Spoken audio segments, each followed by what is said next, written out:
Bonjour à tous et à toutes et bienvenue dans ce tout nouvel épisode de Talking Positive Podcast, le podcast où l'on discute d'éducation bienveillante et positive des animaux. Et aujourd'hui, c'est vrai qu'avec le matériel disponible, il devient vraiment difficile de savoir quoi choisir pour son chien. Et pourtant, le choix n'est pas anodin. Un matériel mal adapté peut provoquer des douleurs, gêner la locomotion ou même créer des troubles posturaux. Pour faire le point, j'ai invité à nouveau Céline Ollier, ostéopathe animalière. Elle va nous aider à comprendre comment le matériel influence le corps du chien, quels modèles sont vraiment adaptés et surtout comment faire un choix éclairé en respectant l'anatomie de son animal. J'espère que cet épisode vous plaira. Bon épisode à tous.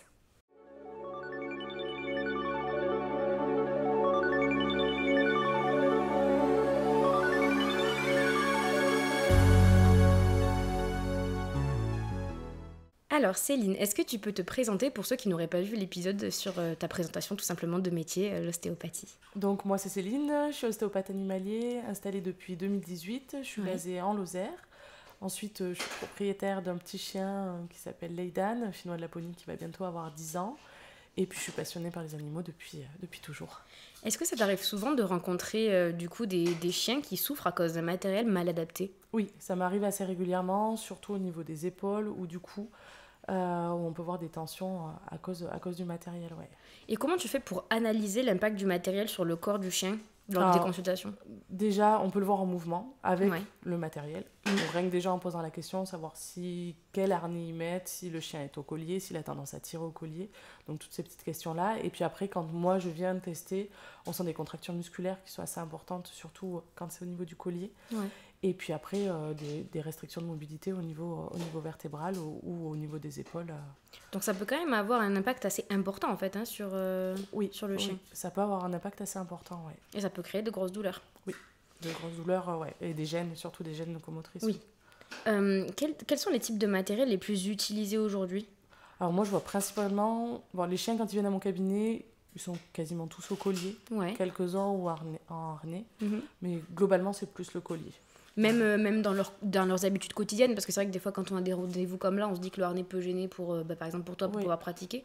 Tu sais qu'en général c'est quand même plutôt du collier, même dans leur... Collier, je pense qu'il y a quand même du harnais qui sont pas mal, que c'est pas mal utilisé, oui.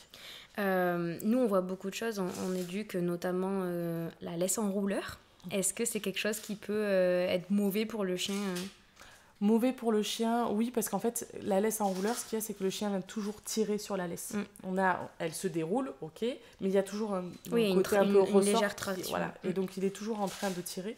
Puis après, c'est dangereux parce que le temps que la laisse se déroule, enfin, quand on tire le chien, on tire le chien en général. Quand le chien il est en train de faire quelque chose et qu'on ne veut pas qu'il vienne, on va tirer le chien avec la laisse en rouleur, on bloque la laisse. Claquer. Et d'un coup, ça vient. Voilà, c'est vraiment cet effet. De retirer, de zipper. Et ouais, non, là, ça crée des tensions et d'un coup, en fait. Ça vient créer des tensions. Nous, c'est ce qui va nous poser problème dans le côté éducation, parce que quand on apprend un chien à marcher en laisse, du coup, on nous dit qu'il vaut mieux éviter qu'il rentre en tension, en fait, justement pour lui montrer, regarde, c'est ça le confort, là on est bien, ça c'est bien. Et la laisse en rouleur, il va pas comprendre en fait. C'est quoi la distance, qu'est-ce que c'est que ce truc-là. Un coup on me demande de tenir au pied, un coup on me demande... Alors que le changement de laisse n'a pas la même fonction sur le mental du chien. Oui, et puis d'arriver, la laisse, que ce soit la laisse ou la longe, on peut l'avoir lâche. C'est ça, on peut la laisser traîner au sol tranquillement. La laisser traîner au sol et il n'y a pas la tension qui est en continu. Et en rouleur, la tension est continue. Et puis d'un coup on l'arrête, la tension elle est là... plus forte, mais elle est là tout le temps, quoi. Comment ces équipements ils influencent la posture, la locomotion, le bien-être du chien? Tu nous as parlé un petit peu des gènes, vraiment la posture par exemple. Alors plutôt dans l'amplitude. Ouais. Ça vient comme ils viennent se mettre, que ce soit au collier ou après au harnais, même si c'est un harnais, on en parlera, mais un harnais en Y. Dans tous les cas, quand le chien vient tirer, il va y avoir en fait le chien qui va se porter un peu plus sur l'avant-main. Oui. Et donc du coup, ça va mettre en tension l'avant-main, plus de poids sur l'avant-main du chien. Et donc ça met tout en tension à ce niveau-là. Déjà que globalement, le chien, il a 60%, 65% de son poids du corps qui est devant. Donc si en plus il se met en traction, il aura encore plus de poids du corps devant. Donc ça met en tension ces zones-là. Et on le voit parce que, par exemple, quand on va faire du mail trailing, de la recherche de personnes disparues ou quoi, on leur demande de chercher, donc dans la recherche et dans le jeu, en fait, ils vont mettre du poids vers l'avant pour aller plus vite et pour tracter. Donc c'est là que le choix de matériel va être vraiment hyper important. Exactement ça, mais c'est comme les chiens de traîneau. Oui, carrément. Les chiens de traîneau, on le voit très très bien. Est-ce qu'un mauvais matériel, ça peut causer des douleurs chroniques ou des troubles musculo-squelettiques aussi? Oui, ça peut Pardon.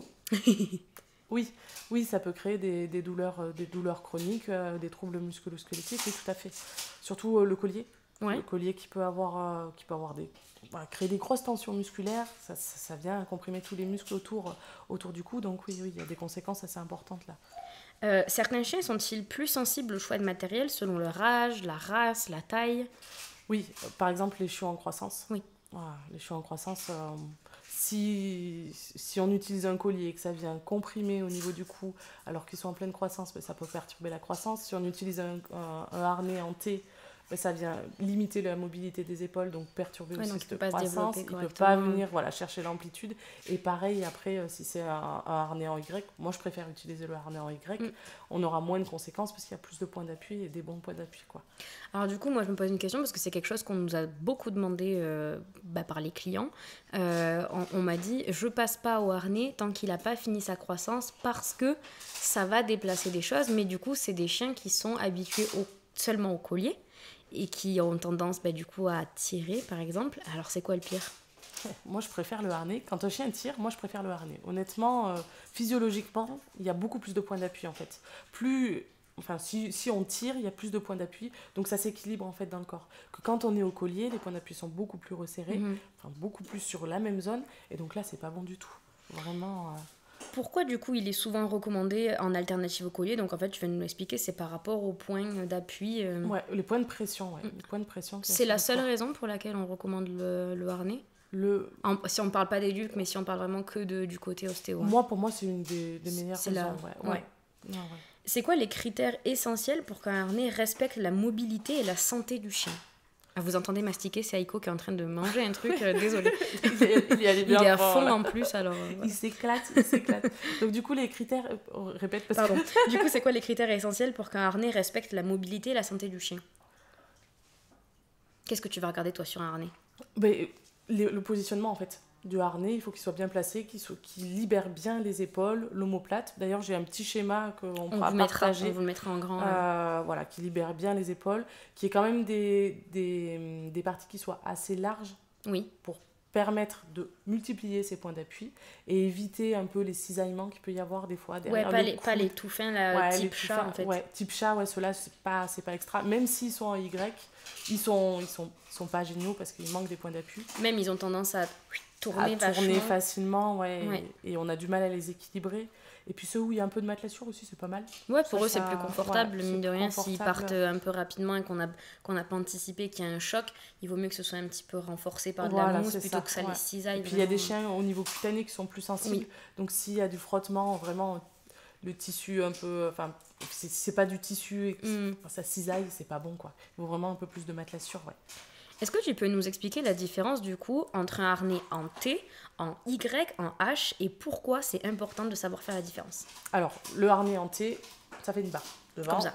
Au niveau des épaules, ça vient bloquer les épaules et ça passe après sur le poitrail, par-dessous. Enfin, non, ça passe comme ça. Oui, par-dessous. Et là, après, il y a un gros bloc au niveau du dos. Et en général, c'est des types Julius, K9. C'est un des qu'on voit le plus, qui est malheureusement... qui est pas top. Maintenant, Julius nous en a sorti un qui est pas mal, en Y. Mais celui en T, il est pas extra. Mais celui-là, on voit la différence sur le schéma que vous verrez en commentaire. Et donc, en fait, lui, il vient bloquer les épaules. Et en plus de ça, il est trop rigide. Et donc, du coup, il limite le mouvement de la cage thoracique. Et ça, c'est pas bon non plus. Parce qu'on parle souvent des épaules, mais la cage thoracique, elle bouge quand il marche. Donc, si on vient bloquer tout ça, c'est pas bon non plus. Et après, donc en Y et en H, ils se ressemblent. Oui, ils se ressemblent. C'est dur des fois d'expliquer la différence. Ouais, c'est dur d'expliquer la différence, mais en Y et en H, en fait, en H, on dit en H parce qu'on voit un H en haut. Au niveau du dos, oui, c'est ça. Au niveau du dos. Et en Y, c'est vraiment le Y devant. Et les H sont plus référencés avec ceux qui sont avec des petites bandelettes plus fines. Oui. Et les Y, c'est un peu plus massif. Voilà. De toute façon, pour ceux qui nous écoutent et qui ne sont pas sur YouTube, passez sur nos réseaux sociaux. Je vous mettrai les schémas que Céline a fait et on vous mettra aussi les différents types de harnais et colliers. Comme ça, au moins, vous les aurez. Faut-il choisir un harnais différent selon l'activité pratiquée par le chien ? Donc, c'est ce qu'on disait, balade, sport, convalescence. Ouais. Bien évidemment. Oui, ça, la question ne se pose pas, mais un chien en traction, il faut un harnais en traction. Juste pour de la balade, on a des harnais de balade. Après, on en parlera un peu après, mais il y a des marques qui sont sympas pour un peu l'entre-deux. Une marque que j'affectionne assez particulièrement pour l'entre-deux. Et puis après, bien sûr que pour tout ce qui est convalescence, il y a des harnais spéciaux. Bon, là, on rentre dans un débat un peu plus... c'est encore autre chose, mais les chiens qui ont du mal à marcher, il y a des harnais vraiment pour agripper que l'arrière-main. Il y a des harnais aussi pour pouvoir nager aussi, tout ça. Et c'est vrai que, ne serait-ce que quand on fait du mail trailing, parce que c'est ce qu'on voit le plus en ce moment, donc la recherche de personnes ou le cavage ou ce genre de choses, il y a des harnais, comme pour les huskies, qui sont beaucoup plus longs, qui vont accompagner tout ce qui est aussi jusqu'à la fin du dos, en fait. Exactement. Et ça, c'est vraiment... Et c'est un plus, ça. Ça permet de bien... Oui, carrément. Avoir une bonne mobilité dans le corps. Après, quand on parle des harnais pour utiliser dans le sauvetage, ils ont tous des harnais en T. Ouais. Et moi, je comprends pas. Je comprends pas parce qu'en fait, dans l'eau, ils ont besoin d'aller ils ont besoin de mobilité, en fait, carrément. C'est vraiment important. Et ils ont globalement tous des harnais, c'est les harnais de sauvetage, ils sont comme ça. Je sais pas pourquoi ça change pas. Peut-être ça changera un jour. On espère. Quel signe indique qu'un harnais est mal ajusté ? Alors, mal ajusté, déjà qu'il soit un peu lâche, qu'il tourne. Ça peut être qu'il est mal ajusté. Donc ça, c'est plutôt le côté trop lâche. Que le chien enlève le harnais. Il y en a. Ils reculent, et ils enlèvent le harnais. Donc là, c'est qu'aussi, il est mal ajusté. Ou que le harnais ne convient pas, parce que, suivant le modèle, ça convient à un chien comme ça ne conviendra pas à un autre chien. Donc ça, c'est important de bien zioter tout ça. Et puis après, tout ce qui est frottement, perte de poils, tout ça, c'est que le harnais aussi n'est pas ajusté. Et aussi, il faut regarder le comportement du chien. Si quand on veut mettre le harnais, le chien il nous dit non, c'est que peut-être qu'il y a quelque chose qui cloche dans le harnais. Même si c'est un harnais en Y, il peut y avoir quelque chose qui vient clocher. Justement, là, je vais mettre un peu la casquette plus éduque. On met pas un harnais à un chien sans lui avoir appris à le supporter. On voit beaucoup trop, et on en parlera aussi dans un épisode sur la muselière, de chiens qui sont en détresse acquise parce qu'on leur a imposé un matériel sans leur apprendre à le porter et sans respecter leurs signaux. Et ça, c'est hyper important parce que le harnais, si vous le mettez direct d'un coup sec, il n'a jamais été habitué, jamais désensibilisé, vous pouvez faire des chiens qui ensuite vous feront courir dans la pièce de la maison pour pouvoir enfiler le harnais. Donc c'est important de bien sensibiliser quand on passe d'un matériel à l'autre. C'est hyper intéressant. Oui, puis il y a des harnais où il faut passer la tête. Tous les chiens ne sont pas aptes au passage de tête. Un peu, au niveau de la tête, il y a des harnais, ils sont quand même assez serrés. C'est pas ajustable à ce niveau-là. Pardon. Et moi, j'aime bien ceux où on a des petits clips ici et du cou, que ça fasse, voilà. Déjà que ce soit équilibré entre tous. Ça, c'est hyper important, comme ça ne crée pas de déséquilibre. Et puis ça permet de le mettre en mode collier, et collier du ventre, on va dire, et collier du cou, et comme ça aide, c'est plus facile à mettre. Moi, je vais même prendre l'exemple de Aiko qui a un harnais où au début, il avait beaucoup de mal avec le passage de tête, il était très réticent. J'ai pas forcé, j'ai acheté un harnais qui se désloque complètement, où justement tu viens faire le tour toi avec tes mains et clac tu le mets, et en fait ça passe beaucoup mieux. C'est vrai qu'il y en a qui sont réticents au passage de tête comme ça, il faut s'en rendre compte.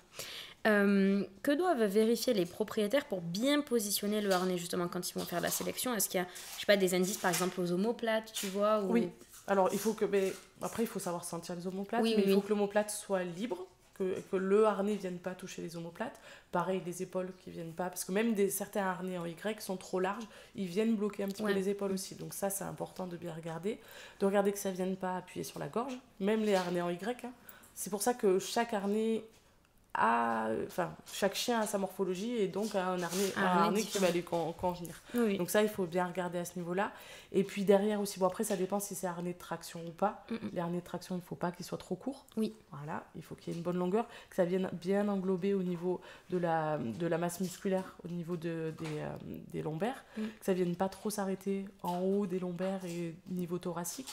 Et puis voilà, après c'est pas mal. Je pense que déjà, si on peut checker tout ça. C'est bien. On va parler du matériel problématique, ce qu'il faut absolument éviter. Je vais commencer par te parler du torpiqueur au collier à picot. En quoi ça consiste? Quel effet ça peut avoir sur un chien? Et pourquoi est-ce qu'on a inventé cet objet de torture? On en parlait en off tout à l'heure. Normalement, ce collier-là, on devrait le mettre Dans à l'autre sens. l'envers. Donc les pics vers l'extérieur, c'est pour protéger le chien. C'est pour ça qu'il a été créé, ce collier-là. Sauf que l'humain, je ne sais pour quelle raison, a décidé de le mettre de l'autre côté. Et là, toutes les conséquences qu'il y a, c'est impressionnant. Parce que déjà, il y a de la douleur. Ça crée vraiment... C'est de la douleur permanente. Ah, Ça c'est de la enfonce au douleur. niveau de la Même gorge. si ça tire pas, il y a toujours de la douleur qui est là. Ça peut créer des petits hématomes. Il y a des chiens, on voit la marque des pics tellement qu'il y a les pics, ça crée des plaies. Après, les contractures musculaires qu'il peut y avoir, c'est impressionnant. Et puis, c'est des colliers qui sont quand même assez massifs. Ouais, ils sont lourds, hein. ça enchaîne souvent. Suivant le chien. Ouais. C'est pas... Et puis après, en plus de ça, ça crée du stress. Hein. Enfin, d'être en douleur en permanence, émotionnellement, le chien, il prend un coup à chaque fois. L'anxiété, tout ça. Enfin, je pense qu'au niveau éducation, tu dois le voir.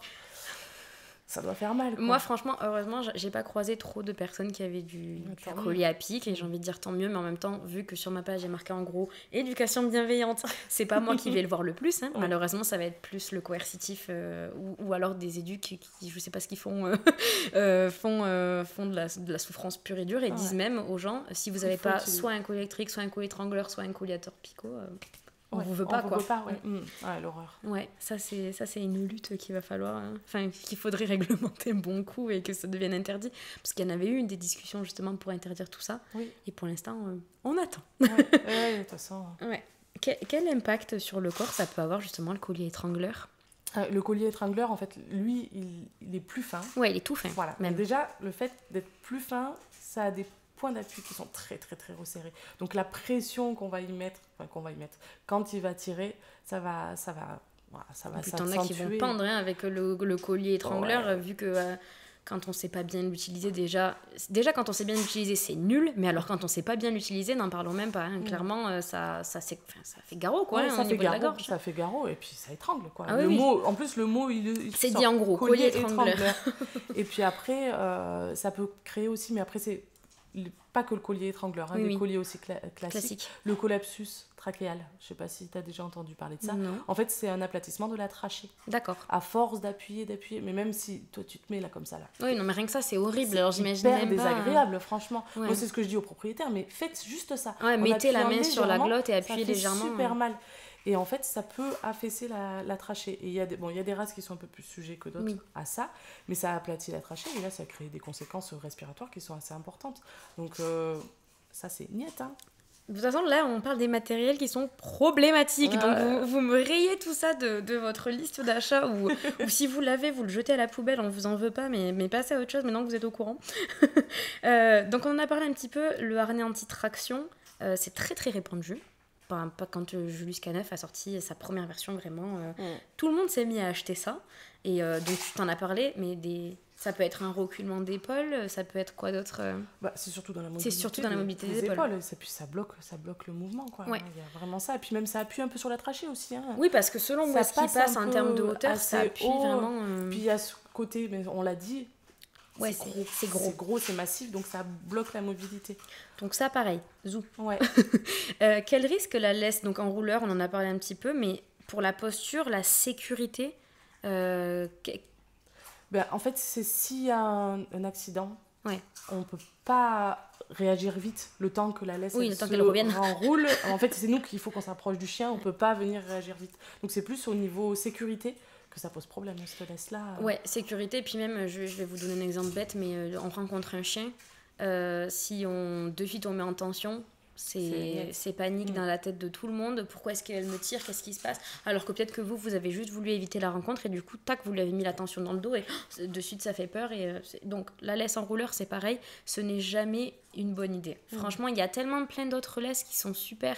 Il y a plein de longes un peu plates, un peu épaisses en biotane qui se nettoient super facilement en plus, qui sont trop bien, quoi.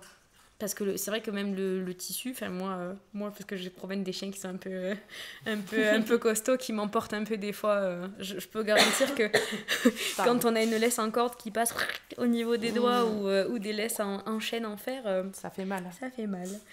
Quelles sont les conséquences à long terme si on ne change pas de matériel inadapté? Eh bien, les compensations musculaires, les contractures musculaires qui vont rester, une mobilité réduite. Donc qui dit mobilité réduite, les articulations ne travaillent pas comme il faut et donc automatiquement on va avoir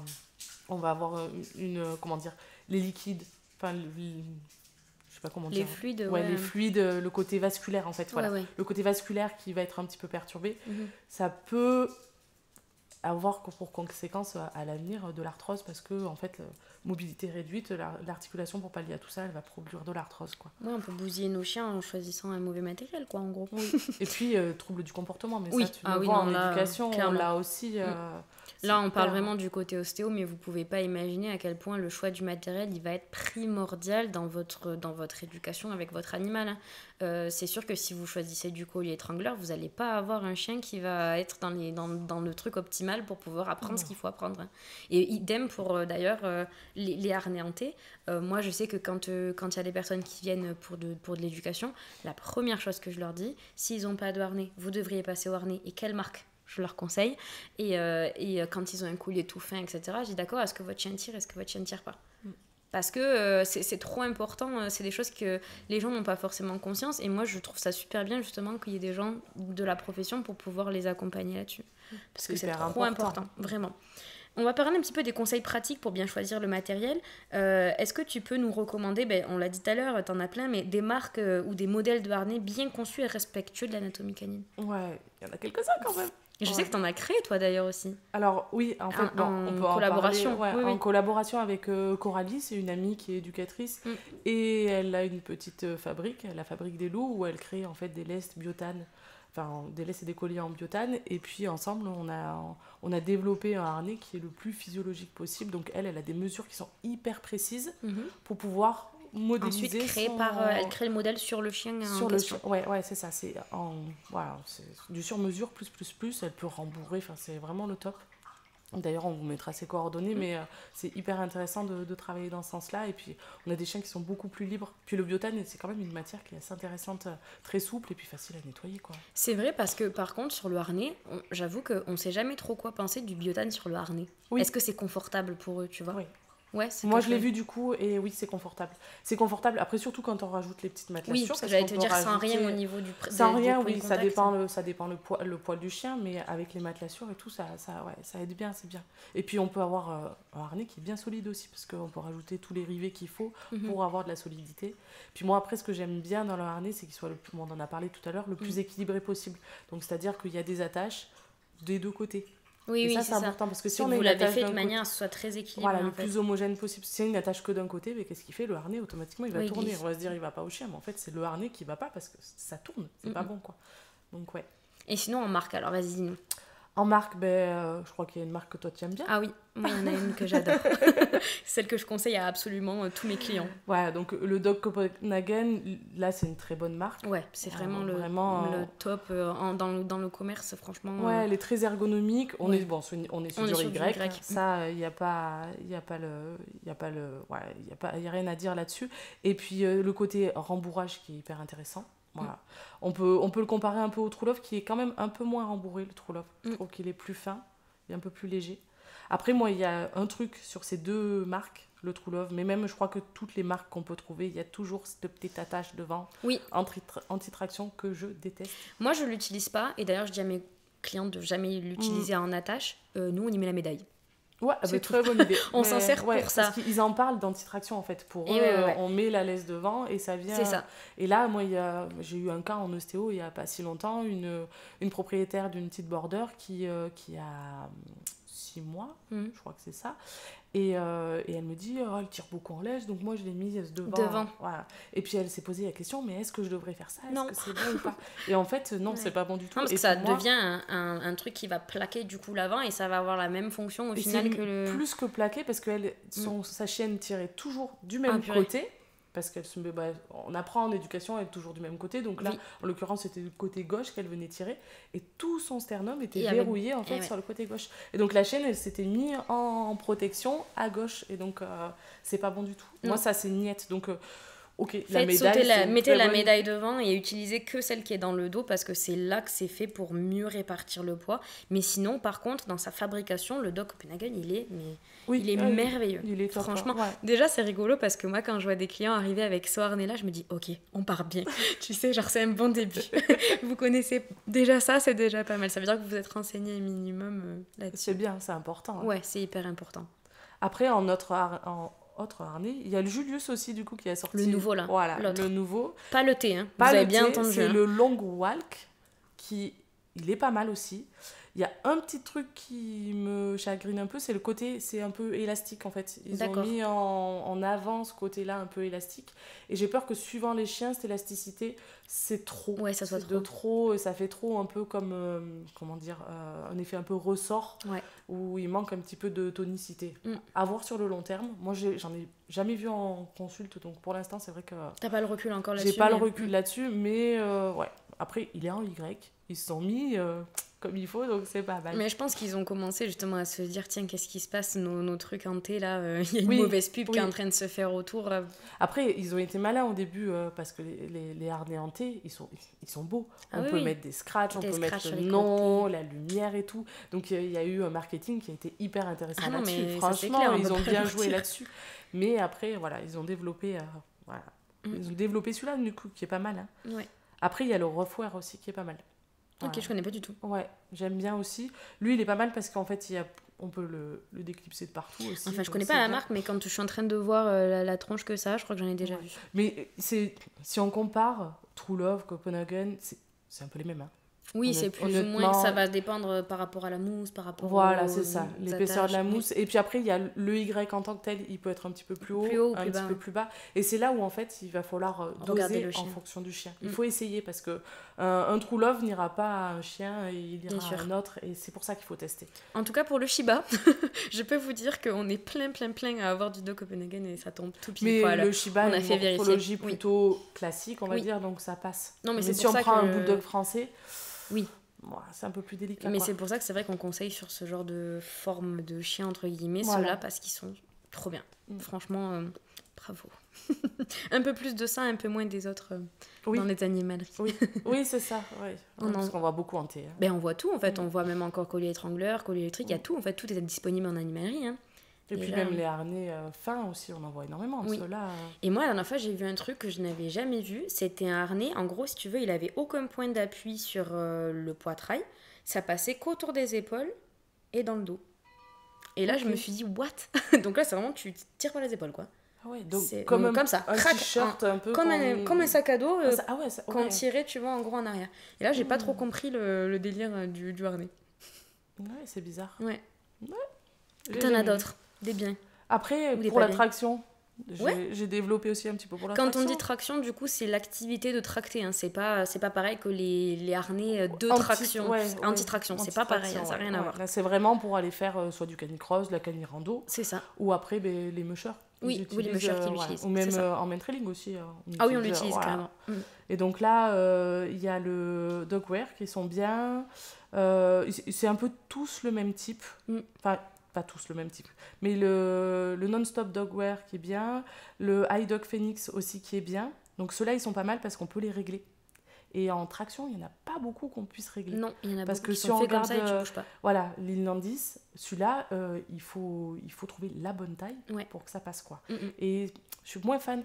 J'ai fait de la canirando plusieurs fois et souvent, je vois, ils ont des Inlandis et ceux-là, soit ils tournent un petit peu, soit ils baillent un petit peu au niveau du ventre. Et en fait, ils sont jamais très bien adaptés. Ouais. Et on peut pas jouer là-dessus. Donc ça, ils sont bien, mais il faut trouver la bonne taille tout pile. Voilà, le harnais parfait. Il y a le Naak, c'est en cherchant, hein, je connaissais pas celui-là. Celui-là, je l'ai vu chez certaines de mes collègues qui font justement les cantalous, qui, tu sais... Ah oui, ok. Eh ben, ouais. Et je sais qu'ils l'utilisent. Et celui-là, ouais, il ressemble un peu du coup à l'Inlandis, mais ouais. Je pense que c'est pareil, il faut trouver le bon. Ouais, c'est pareil. Et après, moi, il y a une marque que j'affectionne parce que c'est ce que j'ai chez moi. C'est le 0DC, je sais pas si... je connais pas du tout. Ah ouais. Mais je n'ai même pas mis de photo là, je peux même pas te montrer du coup. Et en fait, ils font 3 types de harnais. Ils ont un harnais mi-traction, mi-balade. Donc, il est plus long qu'un harnais classique. Déjà, il est hyper bien réglable. Bon, il passe au niveau du cou, il n'est pas réglable devant, mais il est bien réglable derrière. Et il descend un petit peu plus loin qu'un harnais classique. Donc lui, on peut l'utiliser en balade, il ne bouge pas pendant la balade. On peut par exemple aller faire une petite rando, en même temps on monte un peu, allez on se dit on se met un peu en traction, on a notre laisse élastique hein, bien sûr pour la traction, et puis notre petit baudrier, et puis on monte, on veut lâcher le chien, on lâche le chien, le harnais il bougera pas. Et ça je trouve que c'est un harnais qui est vraiment bien. Ça c'est le short, et après ils en font deux, le faster et le cross, qui eux sont vraiment pour le côté plus pour sportif, le côté sport, quoi.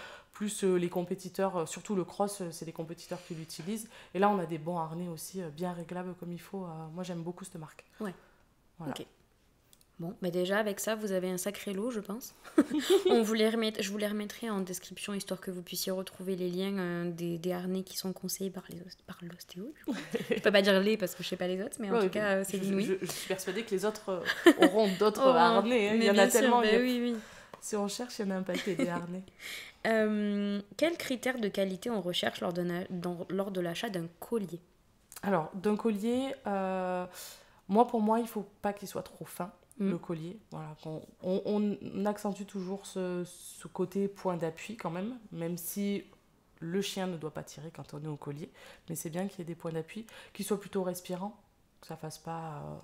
que ça étouffe pas toute la peau. Ça ne vienne pas étouffer la peau, qu'il soit assez souple aussi, c'est important qu'il garde la souplesse, et puis voilà, après... si vous voulez, avec la Fabrique des Loups, demandez-en, vous pouvez avoir tout personnalisé là. Allez-y à fond, c'est trop bien. Pourquoi est-ce que c'est important d'observer le chien en mouvement avec son matériel, et qu'est-ce qu'on doit regarder précisément?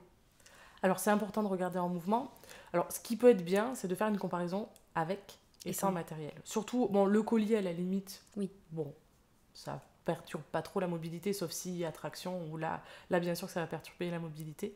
Mais si on met le harnais, c'est bien de regarder sans harnais, et après de regarder avec harnais, et de voir du coup la mobilité des épaules, le dos, s'il est bien mobile, si le chien se traverse pas d'un côté ou de l'autre, parce que suivant, s'il y a des tensions qui sont un peu plus d'un côté au niveau du harnais, ça peut faire traverser le chien.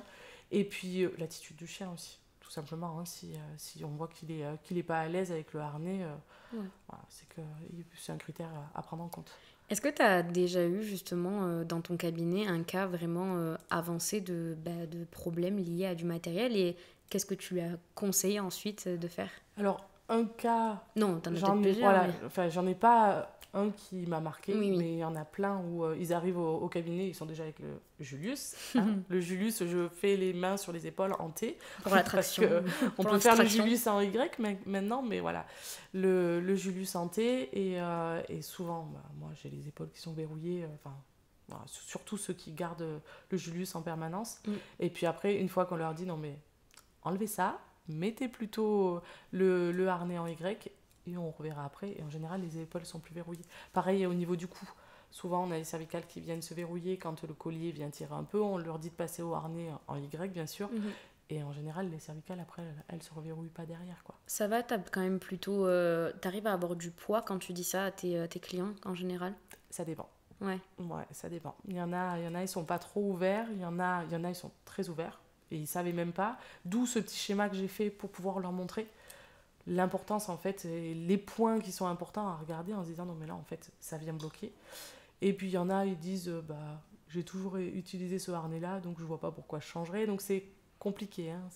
Ouais, ça dépend de la clientèle que tu vas avoir. Ouais. Ok. Et tu leur demandes parfois de venir avec leur matériel, justement? Oui. J'en ai même qui d'eux-mêmes ils viennent avec le matériel, ils viennent d'acheter le matériel et vérifier, et ça c'est hyper important, ouais. J'avais une petite chienne, maintenant elle est plus de ce monde, cette petite chienne, mais que je suivais très régulièrement, et elle avait tendance à faire un peu le yo-yo au niveau du poids. Et la propriétaire, à chaque fois, elle venait pour que je re-règle son harnais à chaque fois, et c'était très bien comme ça on vérifiait si ça allait toujours bien, et moi je trouve ça intéressant de faire ça. Si tu devais donner un seul conseil au propriétaire pour choisir le matériel, ce serait quoi? De le tester, en fait. Écouter votre chien, regarder son comportement. Quitte à aller en animalerie, essayer plusieurs harnais, d'être bien conseillé par en animalerie, ou même si vous commandez sur internet, n'hésitez pas à renvoyer, c'est pas grave si le harnais va pas, on change, c'est pas grave. Demandez conseil à votre vétérinaire, le vétérinaire c'est très bien, regardez si le harnais convient. Votre ostéopathe aussi pareil, zioter un petit peu comment ça se passe, quel point il faut regarder. Bon, là on en a parlé pas mal, sur l'image que vous allez voir, c'est bien noté aussi. Ce sera bien clair. Donc du coup vous allez réussir à trouver le bon harnais, Bon, bah écoute, merci beaucoup pour toutes ces infos. Merci d'éclaircir un petit peu tout ce bazar, parce que c'est vrai qu'on voit vraiment énormément de matériel. Dans le domaine canin, en ce moment, on a beaucoup de controverses un petit peu partout et tout le temps. Donc c'est bien de temps en temps de donner la parole aux professionnels aussi pour qu'ils viennent rétablir tout ça. Et voilà, j'espère que l'expérience t'aura plu en tout cas. C'était super. Voilà, si vous n'avez pas vu du coup le premier épisode qu'on a tourné avec Céline, je vous invite à aller le voir. On parle vraiment plus en profondeur de l'ostéopathie en général. Je mettrai tous ces réseaux aussi en description si vous voulez lui poser des questions, vous prendre rendez-vous, même vous n'hésitez pas. Pensez à vous abonner aussi parce que vous êtes plein à regarder la chaîne sans vous abonner, c'est ce qui nous pousse et qui nous permet de faire venir plein de monde. Merci de suivre Talking Positive Podcast et puis à bientôt pour un nouvel épisode. À bientôt.